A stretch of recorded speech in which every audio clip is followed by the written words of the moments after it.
parti, les Palous. On va chercher à en savoir pourquoi la publication de ces tribunes. Il en est déjà à la 7e tribune. On va chercher également à savoir pourquoi. Et puis nous allons parler du dialogue et d'autres questions qui font la une dans l'actualité politique en RDC, peut-être en Afrique et dans le monde. Fumu Toto, 7e publication d'Adolphe Muzito. Je cherche à savoir comme journaliste et comme observateur, ce n'est pas la première fois. Il avait déjà parlé des provinces, la RDC, un pays sans province. Il y revient à la 7e tribune avec un titre qui choque, qui provoque peut-être la RDC, démembrement, nouvelle province, des morts-nés, et il ajoute encore où. Et là, c'est très fort. Alors, qu'est-ce qu'il cherchait au juste, Adolphe Muzito? Qu'est-ce que la 3e voie cherche au juste? La 3e voie cherche que l'agir politique soit précédé et suivi de la connaissance scientifique. Ça veut dire que s'il y a des disciplines de l'art qui n'ont pas besoin de la connaissance scientifique, mais du moins en politique, si on n'a pas des connaissances transversales et profondes, donc on n'a pas le droit d'être politicien ou homme d'État. Ne peut être homme d'État que celui qui a des connaissances transversales, sociales et administratives profondes. Et donc sans idée, il n'y a pas de développement. Voilà pourquoi même le parti de la 3e est intitulé « Idées éclairant l'action libératrice des patriotes ». Parce que quand on dit socialisme, c'est un ensemble d'idées et de valeurs. Quand on dit libéralisme, c'est la même chose. Que le souci d'Adolphe Muzito par rapport aux tribunes, c'est de provoquer un débat citoyen, d'aider le peuple à entrer dans une démocratie réelle, parce que si la démocratie est définie comme pouvoir du peuple par le peuple et pour le peuple n'est choisi et ne donne le pouvoir que sur base de la contradiction des idées, des programmes et des projets de société, des différents courants et acteurs politiques. Ce n'est qu'après que le peuple dit, par rapport aux deux ou aux 3 courants en place, tel a d'abord fait l'état de lieu, il a posé bien les problèmes, il a bien proposé les diagnostics, je lui donne maintenant le pouvoir parce que je pense qu'il peut collecter les moyens d'État pour mieux me servir. C'est ça la démocratie. Et donc, s'il n'y a pas contradiction des idées, s'il n'y a pas débat des pensées, s'il n'y a pas liberté des pensées, donc il n'y a pas de démocratie, nous allons vivre dans une sorte de monarchie politique avec des leaders charismatiques, des gourous et des leaders parfaits. Or, il n'y a pas de leaders parfaits. La vérité n'est pas totalement dans vous, ni totalement dans moi, c'est la 3e voie. J'ai une partie de la vérité, vous avez une autre partie de la vérité, parce qu'en réalité, sur la 3e voie, personne ne connaît tout, mais tout le monde sait quelque chose. Donc, du choc des idées, jaillit la lumière. Muzito voudrait payer sa dette. Pourquoi payer sa dette? Parce que les Muzito, leur génération-là, ils doivent beaucoup au peuple congolais. Pendant que toi et moi, nous avons étudié avec les moyens, les minervas de nos propres parents, et ils ont été boursiers par l'État. Et ils ont été pris en charge par l'État. Ils ont géré le pays. Avoir bien géré ou mal géré, ils ont l'obligation de nous ouvrir un nouvel horizon pour un Congo nouveau et meilleur. Ce qui n'est pas le cas pour son parti, qu'il a suspendu pour 3 ans, avec empêchement de ne pas se présenter nulle place, avec mention cadre ou membre du PPRD, et pour avoir créé le mouzitisme. Jusqu'où il va aller, Adolphe Muzito? Monsieur le journaliste, il y a 3 choses dans votre question. Les tribunes, la décision du parti Lundiste unifié et le mouzitisme. La décision du parti politique Palou ne peut pas être attaquée par Fumu Toto, qui n'est ni de loin ni de près membre de ce parti. Et la décision a été bien prise ou mal prise, il ne me revient pas à moi, acteur politique de notre courant et de notre parti, de venir m'acharner contre la décision autonome d'un parti politique. Adolphe Muzito est membre du Palou. Et je pense que le Palou est un parti de masse. En tant que parti de masse, les décisions viennent généralement du peuple qui est la base de ces partis politiques. Il reviendra à Adolphe Muzitu de voir si la décision est conforme au statut, aux valeurs et aux idéaux du parti. Il se soumet parce qu'il doit montrer la discipline par rapport à son parti politique. Mais s'il trouve que cette décision n'a pas été bien prise, il n'a qu'à actionner les mécanismes politiques et administratifs. Vous savez, en droit administratif, il existe le recours juridictionnel et le recours gracieux. Ouais, ça c'est vrai. Et si les partis, les militants du Palou trouvent que soit la décision n'est pas conforme au statut, soit qu'elle a été prise sur base de l'émotion, ils n'ont qu'à actionner les mécanismes reconnus à leur statut pour demander un recours gracieux auprès du chef du parti, Antoine Gizenga, pour reconsidérer sa décision.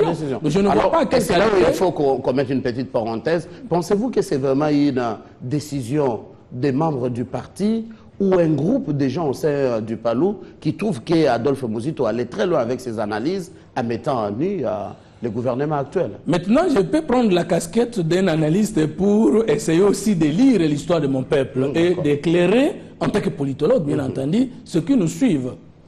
Ok. Il faut aussi faire la différence entre le patriarche Antoine Gizenga, qui a droit à une excuse sur le fait de son âge, parce qu'il a plus de 80 ans. À cet âge-là, nous savons tous qu'il ne peut plus directement engager les réflexions qu'il faut et l'administration profonde du parti. Du parti, ça c'est vrai. L'excuse du fait de l'âge. Et là, il y a ensuite l'entourage du patriarche, qui est constitué de plus proches de lui et de plus aimés, par exemple, de lui. En ce moment-là, nous pourrons faire la différence entre la responsabilité de Gizenga, du fait du poids de l'âge, ou je peux dire l'irresponsabilité par rapport à cette décision. Est-ce qu'on peut lui incomber la responsabilité? Sincèrement, on peut dire non. Parce qu'à cet âge-là, il ne peut plus prétendre bien contrôler la gestion du parti. Sincèrement, entre nous. Deuxième chose, l'entourage de Gizenga ou l'élite qui dirige les partis n'ont-ils pas de problèmes ou de dessous de cartes réels avec Adolphe Muzitu? Ce qui fait la différence entre Gizenga, les noyaux qui dirigent et le parti lui-même. Donc la décision là provient d'un groupe qui n'est pas d'accord avec l'ascension de Muzitu, il faut le dire. Mais seulement moi, en tant que politologue, je me pose la question. Comment un parti qui se veut grand peut-il livrer au cadre comme ça, qui est occupé de hautes fonctions de l'État et qui a le label du Palou et qui peut aujourd'hui aider le Palou tant sur le plan national que international. En livrant Muzitu, le Palou gagne quoi plus que Muzitu? Deux, on lui reproche les tribunes. Mais les tribunes font partie... Là, c'est fort, il tape fort, qu'on se le dise. Mais non, il ne tape pas fort. Les gens doivent comprendre Muzitu. Muzitu serait voté contre lui-même. Qu'est-ce qu'il a fait dans cette tribune? Parce que les performances qu'on peut chanter aujourd'hui à Muzitu, Matata fait partie aussi de cette performance parce qu'il est aussi ministre de Muzitu. Il a contribué, il a construit avec Muzitu. Et tout ce qu'on attribue comme performance à Matata aujourd'hui, Muzitu fait aussi partie de ces performances parce qu'un gouvernement ne peut pas construire le Congo. On ne construit pas un État avec un seul gouvernement. Il y a toujours une succession et continuité d'action. Donc Muzitu ne peut pas nier Matata parce que Matata est la continuité de leur action commune. Matata ne peut pas non plus nier Muzitu parce qu'aujourd'hui, avant d'entrer en fonction, il a trouvé la stabilité du cadre macroéconomique qu'il a consolidé lui-même avec Muzitu quand il était encore son premier ministre. Donc Muzitu ne conteste pas les performances de Matata. Et je vais aller très loin parce que moi je serai jusqu'à la mort disciple des idées et jamais de l'homme. Tu vois un peu ça? Moi je soutiens les tribunes de Muzitu comme pensée, mais je ne suis pas du Palou. Mais pourquoi quand il va dire de nouvelles provinces de Mornay Non, je vous fais la lecture de la troisième voie. Oh oui. Tu vois par exemple Matata. Mais Matata a réalisé des performances indiscutables. Avec Muzitu, on n'a pas parlé du chômage. Mais le fait pour Matata de parler du chômage, c'est déjà un décollage. Mais alors Muzitu dit, vraiment tu en avances, tu as multiplié les recettes, tu parles du chômage, ça veut dire que c'est déjà un décollage. Mais les chiffres que tu avances sur la réduction du chômage entre 2012 et 2016 ne sont pas vrais. Est-ce que là, Muzitu est contre le gouvernement ou Muzitu est pour le gouvernement? Il faut qu'on nous dise qu'est-ce qu'on veut dans ce pays. On veut la pensée unique, la liberté d'expression ou les débats contradictoires. Moi, je pense que Mouzitou agit totalement en faveur du régime. Et je suis étonné de voir que c'est lui qui aide le régime à voir ses performances, les contre-performances, soient traitées de cette manière-là. Ça veut dire quoi? Mouzitou dit ceci. Nous disons ce que nous avons fait. Mais disons ce que nous avons aussi voulu faire et ce que nous n'avons pas fait pour que nous puissions avoir les possibilités de mieux faire. C'est ça. Mouzitou remercie Kabila d'avoir répondu au débat traditionnel, c'est-à-dire au conflit traditionnel entre les fédéralistes et les unitaristes depuis la table ronde.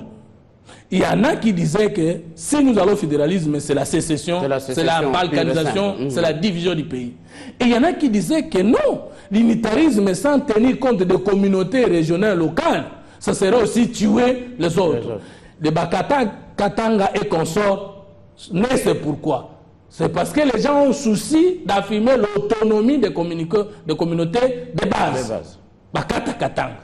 Plus d'une fois, on a cherché le fédéralisme dans ce pays et on est allé même chercher plus que le fédéralisme. Joseph Kabila vient en 2006, promulgue cette constitution et répond étrange au débat traditionnel du conflit entre fédéralisme et unitarisme. Bonne chose, monsieur le chef de l'État. Mais qu'avez-vous finalement fait de ce salut que tu as apporté à ces débats traditionnels? Au lieu de donner aux provinces leur pouvoir et compétences réelles, vous politisez la décentralisation et vous ravissez toutes les provinces de leurs compétences et ressources personnelles. Mouzitou dit alors. Pas dans tous les secteurs. Ça, il faut dans presque tous les secteurs. Revenons parce que Télé 50 est mondial. La décentralisation est définie en sciences politiques comme modalité de gestion qui consiste à créer des personnes publiques avec compétences et ressources propres. Voilà. Alors, mais la décentralisation n'est pas définie comme un système politique dans lequel le pouvoir central transfère des compétences aux provinces. Pourquoi? Mais parce que les compétences et pouvoirs du pouvoir central, les compétences et pouvoirs du pouvoir central et des entités territoriales décentralisées sont définis dans la Constitution. Mais il faut reconnaître que c'est un processus. Non, mais le processus, c'est quoi? C'est une démarche qui a une finalité par étape. Mais lorsqu'on trouve qu'on est en train de tuer les étapes, on n'est pas dans le processus, on est dans le blocage ou dans la tuerie du processus. Et c'est le cas actuel. Alors, citons quelles sont les compétences des provinces. Seule la population d'une province a qualité de créer les organes délibérants et exécutifs de la province. Ça veut dire élire les députés provinciaux et ceux-ci vont élire les gouverneurs. Et il n'y a que ceux qui ont élu les députés provinciaux et les gouverneurs qui peuvent renverser ceux-ci de leurs fonctions d'État. Avec la révision de la Constitution du 20 janvier 2011, on a détruit la Constitution et la décentralisation en redonnant au président de la République la possibilité de relever les gouverneurs de leurs fonctions et même de suspendre l'Assemblée provinciale. Là, Kabila n'est plus pour la décentralisation, il revient vers la centralisation du pouvoir. Alors, on pourra dire aujourd'hui que Mouzitou agit comme ça parce qu'il serait jaloux de quelqu'un d'autre ou parce qu'il n'est plus aux affaires. Mais la plaquette livre de Mouzitou, qu'il a rédigé État Premier ministre en 2010, installation de nouvelles provinces, défis et contraintes. Là, Mouzitou était encore Premier ministre. Pourquoi le Palou ne l'a-t-il pas suspendu en disant qui t'a demandé de mener telle réflexion alors que tu es encore Premier ministre? Il y a un débat aujourd'hui entre les lignes maîtresses d'un parti politique et la liberté naturelle d'un penseur politique. Je suis membre d'un parti politique, ok. Parce que le fait pour moi d'être membre d'un parti politique, je cesse d'exister en tant que penseur. La Constitution, pour sa part, dit que le député national n'a pas un mandat impératif et qu'il est libre dans la prise de position en termes d'opinion sur l'actualité du pays. Vous veniez de dire qu'il est acteur de cette continuité de la stabilité du cadre macro-économique. Vous risquez de vous contredire. Mais comment il s'en prend trop lui-même à ce qu'il a construit? Non. Vous savez, chacun de nous doit organiser une révolution par rapport à lui-même. Parce que l'homme, naturellement, son premier ennemi, c'est lui-même. Mouzitou, son problème, c'est qu'il s'est révolté contre lui-même. Et les gens ne comprennent pas. Mouzitou est le partisan des performances du gouvernement actuel. Mais Mouzitou dit, nous avons réalisé des performances, vous venez de compléter les performances, mais nous ne nous limitons pas là-bas, alors au-delà de notre nœud. Je crois que il veut aller où? Il a été Premier ministre, il voit en grand les choses. Parlons un peu de sa vision comme analyste. Je reviens, je vais parler du mouzitisme comme tu m'as posé la question. Alors je prends un deuxième aspect de la compréhension de la réaction de Mouzitou. Il dit ceci: les nouvelles provinces sont des morts-nés ou des enfants prématurés. Qu'est-ce que ça veut dire mort-né? Un enfant dont vous n'avez pas préparé les conditions de sa naissance. Est-ce qu'il y a eu un budget de l'État planifiant toutes les dépenses pour l'installation de nouvelles provinces? Aujourd'hui, nous sommes en conflit entre l'élection des nouveaux gouverneurs et l'élection des députés provinciaux producteurs des nouveaux gouverneurs. Cela signifie qu'on n'a pas planifié les opérations et qu'on n'a pas budgétisé les opérations. Alors, que gouverner, c'est prévoir. Mouzitou a-t-il tort de montrer que, non seulement que vous voulez tuer les débats traditionnels, le salut qu'on a apporté sur le débat traditionnel entre unitarisme et fédéralisme, vous voulez aussi tuer la volonté de gouverner et de développer le pays par la base. Mais il faut proposer comme acteur politique. Qu'est-ce qu'on devait faire en situation pareille? J'arrive. Lorsqu'il dit les nouvelles provinces, ce sont des enfants prématurés. Il dit que les parents attendaient l'enfant, n'ont pas préparé la layette, la couche, consort. Et même les berceaux. Ça frise la moquerie. Non, ça ne peut pas friser, c'est ça la vérité. Et tout le monde le sait qu'aujourd'hui, on finira par nommer les nouveaux gouverneurs. Parce qu'il n'y aura pas possibilité d'avoir l'argent, la crédibilité dans l'organisation des élections. Pourquoi 21 provinces. Pourquoi on n'a pas eu le courage de maintenir les anciens gouverneurs jusqu'à la fin de la législature? Si on veut continuer à glisser... Ah, parce qu'il fallait décentraliser. Décentraliser quoi? Maintenant, qui gère les actuelles nouvelles provinces? C'est vous, acteur politique, qui, sur ce plateau, vous dites toujours l'action précède les moyens. Non, je vous donne le cas d'Mboujimaï. Alphonse Ngoyou Kassanji construit 22 km de route, construit les stades, l'agriculture et la province du Kassai oriental devient aujourd'hui une province éducationnelle. Il a fait... Il est hors délai constitutionnel, mais il n'est pas hors mandat. Les sénateurs sont hors délai, mais ils ne sont pas hors... Ils sont hors délai, mais ils ne sont pas hors la Constitution. Parce que la Constitution dit que les nouvelles assemblées ne peuvent exister qu'après... Les anciennes assemblées ne peuvent partir qu'après l'installation des nouvelles. Vous voyez un peu ça? Mais c'est un cas de force majeure. Vous, comme acteur politique, vous proposez. Mais qui a fait ça sur le président de la République? Parce que c'est celui qui est le garant de la Constitution, du respect même de celle-ci. Il n'a pas pesé de tout son poids pour que la Constitution soit respectée dans les délais. Maintenant, aujourd'hui, Ngoï Kassanji a fait 9 ans. Vous voulez le faire partir pour remplacer un nouveau gouverneur dans 1 mois. Est-ce qu'on peut mener une action politique dans 1 mois et donner au peuple des résultats escomptés? Non, parce que l'action politique exige d'abord la planification, la programmation, la recherche, collecte des moyens et l'exécution. Ça peut se faire même avec Jésus ou Dieu lui-même, ça peut se faire dans 2 mois. Revenons rapidement au mouzitisme avec la vision de cet ancien Premier ministre. Il veut aller où? Il a été Premier ministre, il vise haut, il vise grand ou comment? Mouzitou va vers le peuple, si je comprends bien. Il dit le peuple est notre patron de la démocratie.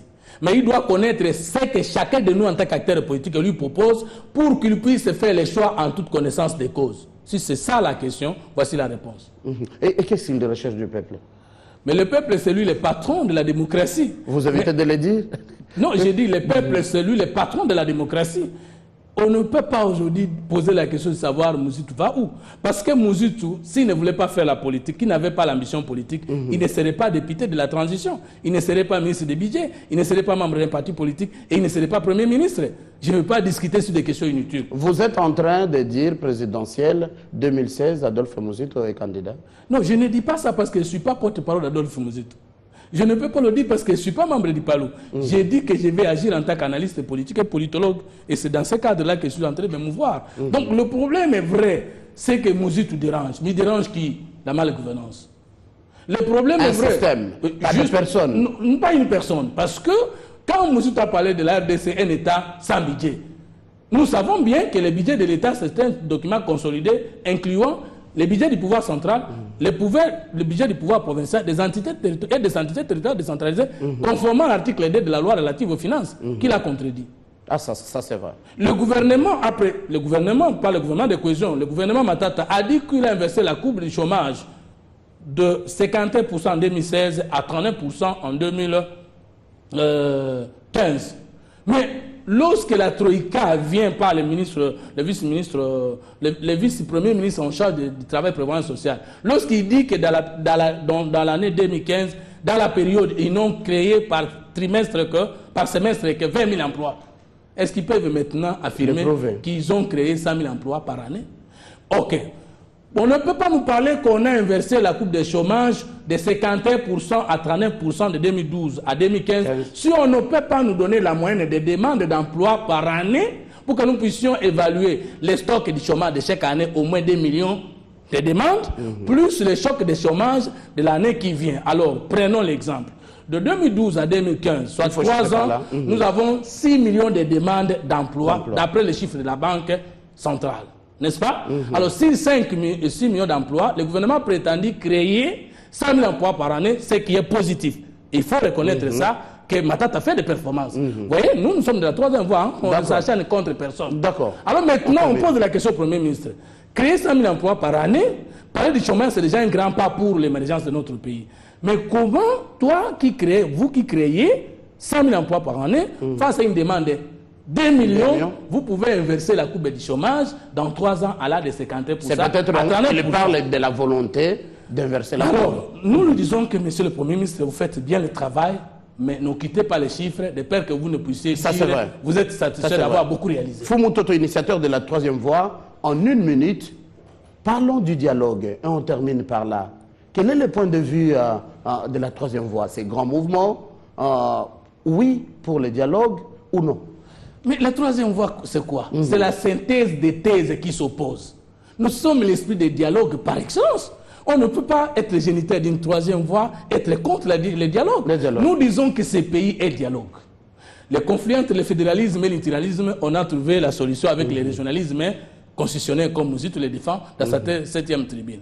Et pour vous, le dialogue pour aboutir à quoi? Le dialogue, c'est toujours pour répondre aux problèmes épineux de la population. Donc, aujourd'hui, les questions, les uns disent la communauté internationale, les autres disent la communauté nationale. Mais pourquoi vous ne pouvez pas avoir le courage de donner la direction de ce dialogue à la troisième voie? Parce que nous avons accepté de dépasser les cas. Parce que nous sommes capables d'accepter les performances du gouvernement et de combattre ces contre-performances. Parce que nous ne défendons pas les gens. Nous sommes des disciples des idées. Parce que nous ne faisons pas la politique de la haine.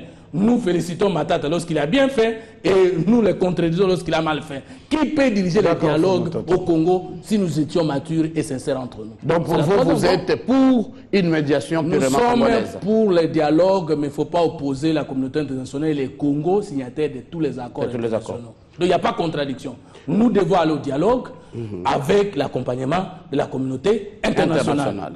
Mais nous ne disons pas que le dialogue avec la communauté internationale c'est la solution ou que le dialogue avec la communauté nationale c'est la solution. Plusieurs fois nous avons négocié seuls sans solution et plusieurs fois aussi nous avons négocié avec la communauté internationale sans solution. Mais nous ne sommes pas condamnés à l'imperfection. D'accord. D'accord, Fumou Toto, vous êtes initiateur de la troisième voie. Merci de répondre à notre invitation et merci d'être venu. C'est moi qui vous remercie, Mathieu. Mesdames et